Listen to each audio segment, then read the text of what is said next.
Let's talk about Megalopolis, starring Adam Driver, Natalie Emmanuel, Giancarlo Esposito, and a whole lot of other big-name stars. Written, directed, and produced by Francis Ford Coppola from LIONSGATE Pictures. As always, this review will be spoiler-free, but if you prefer to see the film in its entirety before you hear any commentary about it, please feel free to drop a like, close out this video, and come on back once you've seen the film. Megalopolis is labeled a fable, and that sort of gives it license to be a little heavy-handed, and not a little heavy-handed, very heavy-handed, and very unsubtle in terms of how it delivers its message. Its main character, Caesar Catalina, played by Adam Driver, at some parts of the film, Coppola doesn't even try to hide it. Catalina is his mouthpiece. He is delivering the words that Coppola would just say himself if he thought it would have the same amount of dramatic weight as seeing it in film. Other characters around Catalina that really stand out, I point to Shia LaBeouf playing a villain that was truly born of Shakespeare, inspired by the worst that Shakespeare had to offer, like Iago and Richard III, the kind of character that's driven, whose malice is born entirely of envy and feelings of inadequacy.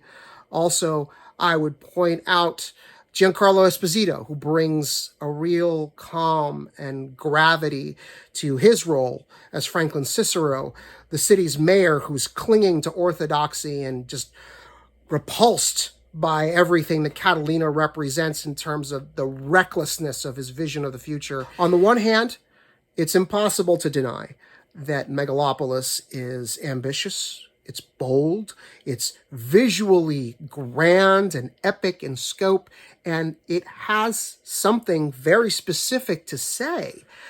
But for all those things, Megalopolis is also overwritten.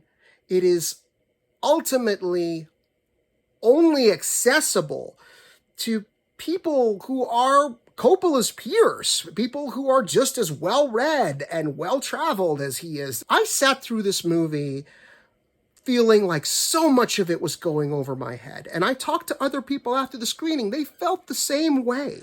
Now, is it the job of the artist, of the filmmaker, to pander to the level of the audience, or is it their responsibility, if they're trying to create something great, to challenge the audience to meet them on their level, to step up their game? Well, that's a debate that you're welcome to have in terms of art and film. Does that mean it's not worth seeing? Well, that just depends on your taste. I think even the art house crowd is going to be a little hard-pressed to, in terms of patience with this thing. I think Coppola fans will embrace it to a certain degree just because they know how important it is to the filmmaker and how much of his voice really is here. I think that regular old film viewers and moviegoers are really going to be turned off by all of the highfalutin language. It's not delivered in Shakespearean style, but it might as well be. Okay, it might as well be in a different language for all the different allusions. They're quoting Marcus Aurelius here. I mean, for goodness sakes. We get it, Francis. You're smart. Megalopolis is rated R for sexual content, language, violence, the whole 9 yards. It is, again, 2 hours and 18 minutes. It's in theaters on September 27th. You can find more Film Buff Unplugged reviews and videos on Substack. Just head to fbunplugged.substack.com and subscribe for free. That way you won't miss a single post. We also have a channel on YouTube. Head to youtube.com/@FilmBuffUnplugged, all one word. Please give us a like on Facebook, and if you're on TikTok, you can find my review videos and more by searching for @FelixAlbuerne Jr., all one word.